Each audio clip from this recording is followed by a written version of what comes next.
But there was a calling as well for you to express yourself artistically. Yeah, there was a massive calling and there was a massive resistance. So there's a big part of me, from my childhood, this working class chip, this working class perception that people like us don't write. Maybe not everybody's experienced that, but I definitely did. I was terrified of being pretentious or being seen as pretentious.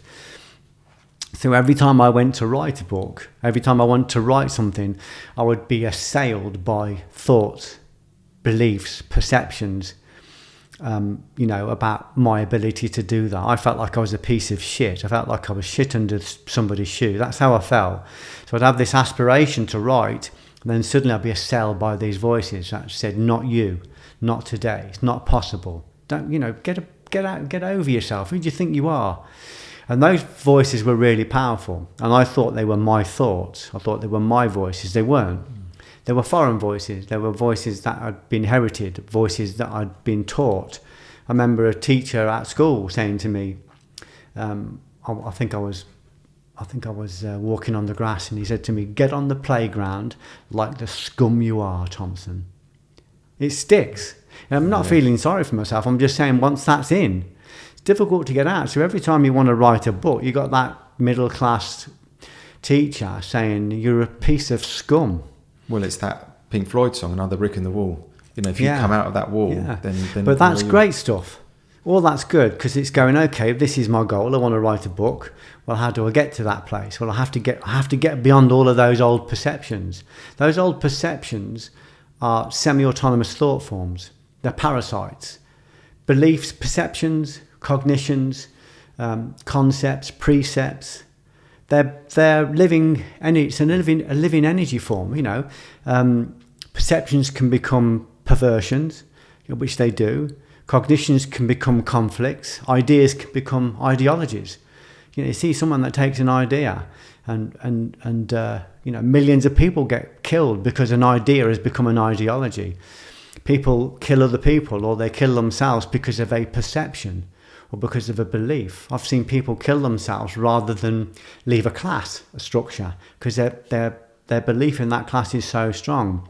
So it's saying, I want to write a book. These are the things that are in the way, these beliefs. So all of those beliefs I need to address those beliefs. I need to stand in front of them. I need to say to them, qualify what you're saying. So if you imagine a negative pole of energy, right, and a positive pole of energy, this is what they call the law of the cross.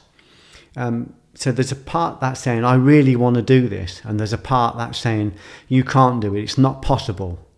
When you are able to take your willpower or your causal body and place it between those two forces as a bridge, Ushba would call this the floating bridge of heaven and hell.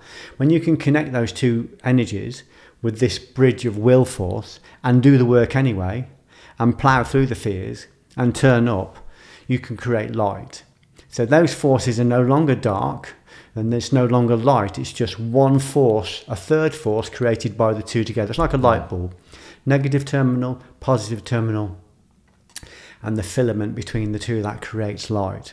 So that's just the basic way of saying it. So what I learned to do was go, okay, I've got a desire to do it, and I've got a lot of fears that don't want me to do it. But when I was on the door, I had a desire to learn what the door could teach me, and a tremendous fear of the same process. When I placed myself between that and acted and did it anyway, there was no longer a negative and positive force. It was just light. Or when I say light, I'm talking about knowledge. You could call it a chi or ki, or Ushba would call it attractive forces. You could call it the philosopher's stone, like a tincture of wisdom. You could call it Hokmah. There's lots of names for it in the different places, but suddenly you have a desire to work the door, you have a fear to work the door, you have developed the willpower enough to place yourself between those two forces and do the door, and you are suddenly given wisdom. Yeah, it gives you energy. I mean, I was about to say those negative voices, when you confront them and you don't listen to them, did that give you that extra motivation and that energy? Yeah, but that's because we place ourselves between those two forces. So there's a force saying, I would really like to not work a normal job. I don't want to do a 9 to 5. I don't want to work in a factory with all this promised security and all the rest of it. I have a desire to do it, I have a fear because I don't know what it means. I don't understand it. But when I placed myself between those two forces and gave up my job and started to teach full time and write, I created knowledge. Well, you could call it light or you could call it energy, but it's a third force.